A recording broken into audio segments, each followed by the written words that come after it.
Bismillahirrahmanirrahim. Assalamualaikum. Apa khabar semua? Berjumpa lagi kita di dalam Brozul Channel, guys. Apa khabar anda orang Indonesia, orang Malaysia, orang Brunei, orang Singapura ataupun di seluruh dunia?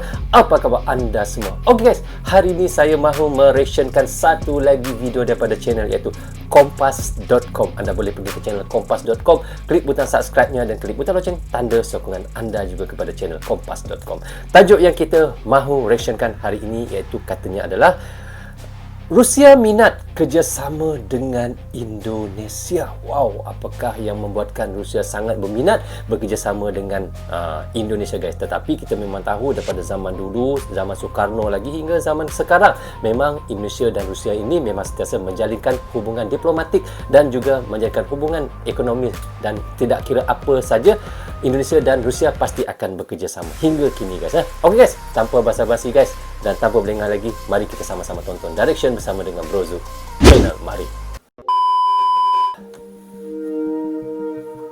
Sahabat Kompas.com, Ya. Duta Besar Rusia untuk Indonesia, Lyudmila Vorobiev, mengungkapkan berbagai sektor kerjasama yang potensial untuk lebih dikembangkan antara Rusia dan Indonesia, mulai dari energi nuklir hingga kolaborasi pembuatan pesawat sipil.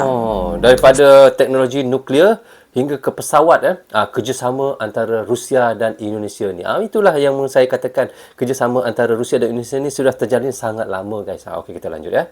Sama halnya dengan Indonesia, keberadaan sungai-sungai besar, utamanya di wilayah utara Rusia, telah banyak dikelola sebagai waduk untuk menghasilkan energi. Transfer teknologi diharapkan bisa terjadi dalam kerjasama pengembangan pembangkit listrik tenaga air ke depannya. Walaupun kaya akan minyak dan gas, negara beruang putih itu telah lama memanfaatkan nuklir sebagai sumber energi. Ya, sudah lama. Kontribusi tenaga nuklir dalam bauran energi Rusia kini mencapai 20%. Meskipun nuklir terbesar di dunia, Chernobyl, menjadi catatan sejarah yang dampaknya terasa dekat dengan masyarakat Rusia. Teknologi keamanan pembangkit nuklir Rusia justru telah meningkat hingga 5 kali lebih kuat sejak insiden itu. 5 kali lebih kuat. Rusia kini bahkan menjadi negara pertama di dunia yang mengembangkan pembangkit nuklir terapung. Reaktor nuklir jenis ini dapat berpindah-pindah ke berbagai lokasi karena berbentuk seperti kapal. Meskipun terbilang mini, hasil energi dari reaktor ini mampu menerangi kota-kota kecil. Teknologi ini juga terbilang lebih aman, terutama untuk wilayah yang memiliki resiko gempa bumi dan tsunami seperti di Indonesia. Hingga saat ini, Indonesia dan Rusia sejatinya telah banyak menjalin kemitraan dalam mengembangkan sektor energi. Salah satu proyek kerjasama terbesarnya adalah kilang minyak Tuban yang digarap oleh Pertamina dan raksasa energi Rosneft. Perusahaan energi Rusia lainnya juga tertarik untuk mengembangkan blok Natuna dan saat ini dalam proses studi kelayakan untuk pengukuran keekonomian dari eksplorasi hingga ekstraksi gas dari lapangan tersebut.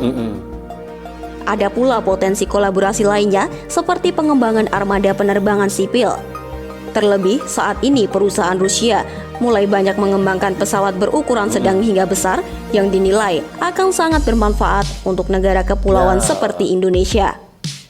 Vorobiev mengatakan kerjasama ekonomi Indonesia dan Rusia berkembang dalam tren yang sangat positif. Mengutip data Kementerian Perdagangan sebelumnya telah mencatat total perdagangan Indonesia-Rusia pada 2020 sebesar 1,93 miliar dolar AS, turun 6,6% dari tahun sebelumnya. Namun, di tengah keterbatasan konektivitas yang disebabkan oleh pandemi COVID-19, ekspor Indonesia ke Rusia pada periode yang sama meningkat 12,7% dibanding 2019 menjadi sebesar 973,5 juta dolar AS. Apabila COVID-19, kerjasama antara Rusia dan Indonesia dalam ekonomi ini lebih meningkat lagi, guys. Itu yang jadi peliknya. Peningkatan ini mayoritas dipengaruhi oleh kenaikan ekspor komoditas unggulan Indonesia ke Rusia, seperti minyak kelapa sawit, kopra, kakao, alas kaki, dan stainless steel. Vorobiev mengaku seharusnya akan ada lebih banyak sektor kerjasama yang bisa dieksplorasi ke depan, mengingat besarnya kombinasi populasi kedua negara.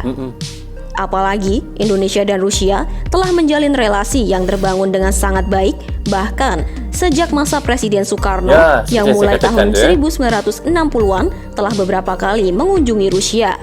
Banyak kali ke Rusia. Dialog politik antara Indonesia-Rusia telah berjalan dengan sangat aktif hingga saat ini. Betul. Dengan kontak antara Presiden Joko Widodo Ya. dan Presiden Rusia Vladimir Putin sudah terjadi beberapa kali sejak tahun 2016 hingga secara khusus membicarakan masalah penanganan COVID-19. Okey guys, kita dah reaction tadi daripada channel kompas.com. Katanya di sini bagaimana kerjasama antara Indonesia dan Rusia ini memang daripada dulu lagi hingga sekarang. Memang kita tahu memang hubungan baik antara Rusia dan Indonesia ni kita tidak boleh nafikan lagi daripada zaman pemerintahan Presiden Soekarno hingga Bapak Jokowi sekarang guys.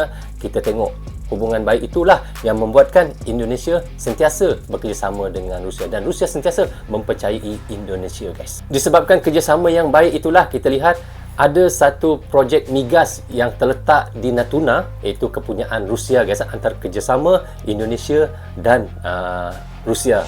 Sebab itulah jika berlakunya serangan daripada China ke kawasan Natuna itu, kita lihat Rusia pasti akan bertindak cepat untuk membantu Indonesia di kawasan perairan Natuna itu, kerana ada projek migas, iaitu projek migas Rusia yang terletak di Natuna di dalam sepadan Indonesia itu. Itulah sebabnya antaranya membuatkan Indonesia dan Rusia lebih bertambah baik lagi dan bertambah erat lagi di dalam projek apa sahaja kerja yang mereka lakukan.